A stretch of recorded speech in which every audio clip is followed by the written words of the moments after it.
Hello बच्चों, let's see the question. The question says, which of the following sentences are statements? In case of a statement, mention whether it is true or false. तो हमको यहाँ पे sentence क्या given है? The sum of any two sides of a triangle is always greater than the third side. तो सबसे पहले हम समझ लेते हैं कि इस क्वेश्चन के अंदर हम क्या की कंसेप्ट यूज करेंगे. तो बेसिकली इस क्वेश्चन का जो हमारा की कंसेप्ट होगा वो होगा स्टेटमेंट रिलेटेड, कि हमें ये आइडेंटिफाई करना आना चाहिए कि स्टेटमेंट किसे कहते हैं. स्टेटमेंट रिलेटेड हमारे पास तीन इंपॉर्टेंट बातें होती हैं. पहला, ये एक तरह का सेंटेंस होता है, टाइप ऑफ अ सेंटेंस. ये इससे रिलेटेड पहली बात. दूसरी बात कि जो भी हमारा सेंटेंस है ये मैथमेटिकली प्रूवन या कहें कि मैथमेटिकली एक्सेप्टेड होना चाहिए. यहाँ लिखेंगे हम लोग मैथमेटिकली, या तो ये प्रूवन हो या तो एक्सेप्टेड हो. एक ही बात होती है बेसिकली. मैथमेटिकली एक्सेप्टेड मतलब वो मैथमेटिकली प्रूव हो चुका है. और जो तीसरी बात है कि या तो ये एट अ टाइम ट्रू होगा या तो ये फॉल्स होगा, दोनों नहीं हो सकता. एक टाइम पे हम कहेंगे कि ये सेंटेंस ट्रू है या फॉल्स है. यहाँ लिखेंगे नॉट बोथ साइमल्टेनियसली. ये एट अ टाइम दोनों नहीं हो सकता, या तो ये ट्रू कहलाएगा या तो फॉल्स कहलाएगा. अब अगर हम क्वेश्चन में देखें तो क्वेश्चन में हमको यहाँ पे क्या गिवन है statement. It is given that sum of two side, यहाँ लिखेंगे हम लोग sum of any two sides of a triangle, two side of a triangle is always greater than the third side. The sum of any two side of a triangle is always greater.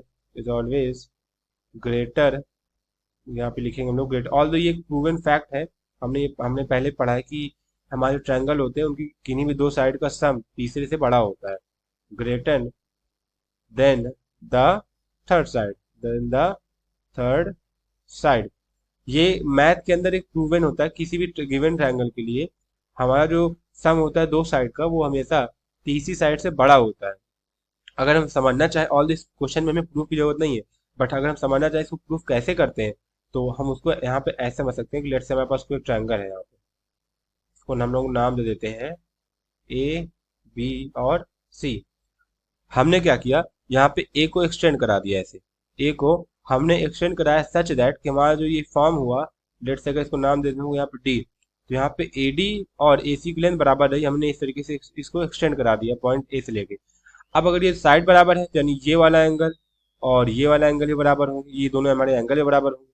अब अगर हम समझे कि ये दोनों angle बराबर है, इसका मतलब कि हमारा ये टोटल एंगल होगा बी सी डी, ये ज्यादा होगा angle B D C comparison में. अगर हमारा ये एंगल सी ज्यादा होगा तो यानी इसके सामने वाली साइड भी बड़ी होगी. यानी हम कह सकते हैं यहाँ पे कि हमारी जो साइड बी डी होगी ये बड़ी होगी इन कंपैरिजन टू ये छोटा वाला एंगल जो हमारा इस वाले एंगल के कंपैरिजन. इसके सामने सामने वाली साइड कौन सी, बी सी, यानी बी सी से हमारा बड़ा होगा. और बी डी को हम लोग क्या लिख सकते हैं, B A plus A D greater than B C. और ए डी हमने अभी मतलब यहाँ पे कंस्ट्रक्शन किया कि ए डी और ए सी की लेंथ बराबर है, तो यानी लिख सकते हैं B A plus A C is greater than B C. यही तो हमें प्रूव करना था कि sum of two side is always greater than the third side. तो मतलब ये एक तरीका होता है प्रूव करने का.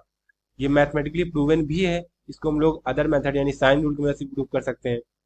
बट हमें यहाँ पे ध्यान इस बात का रखना है कि ये एक मैथमेटिकली प्रूवन फैक्ट है. अगर ये प्रूवन फैक्ट है इसका मतलब हम कहेंगे कि हमारा जो क्वेश्चन में हमको सेंटेंस गिवन है ये एक तरह का स्टेटमेंट है. तो यहाँ पे हम लोग डायरेक्ट लिखेंगे since given sentence, since given sentence is a